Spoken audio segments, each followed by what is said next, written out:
I remember the sound of the crowd in New York City clapping as I played the violin with my fellow circus members. We played well. Shortly after the performance, they invited me to Washington, D.C. They offered a great amount of money that me, my wife, and my 3 kids needed at the time. As we were on the trip, I knew something wasn't right. All I knew was we were headed northway. I remember Alexander Merrill and Joseph Russell serving me something to drink that night when we arrived. I didn't feel intoxicated at all, but when night hit, I felt ill with a severe headache and nausea.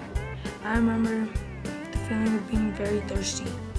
I remember several men walking into the room where I was, and they told me I needed to see a doctor or a physician. After that, I headed out to the street with them men by my side. I completely lost track of everything. I didn't know what was going on. I was confused. I fell asleep. The next morning, I woke up in a cell, chained to the floor, feet in shackles bolted into the ground, and hands in cuffs bolted into the ground, with chains attached. I knew exactly where I was at. I was at the William Slave Pen in Washington, D.C. Birch came up to me. He knew I was a free slave. I told him to release me because I wasn't supposed to be chained down. When I told Birch I was a free man, he held me down so he could whip and beat me. I've never felt so much pain as I had at that moment. He had broke a paddle on my back and whipped me for a while until he was done with me.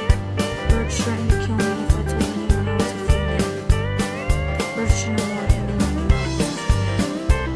I remember when I got to the plantation where I had worked the first year of these, I got in a fight with a man over some nails. Of course, the man tried to whip me, but I cut the whipping fall back, which was one of the worst decisions of my life. I was dragged to a tree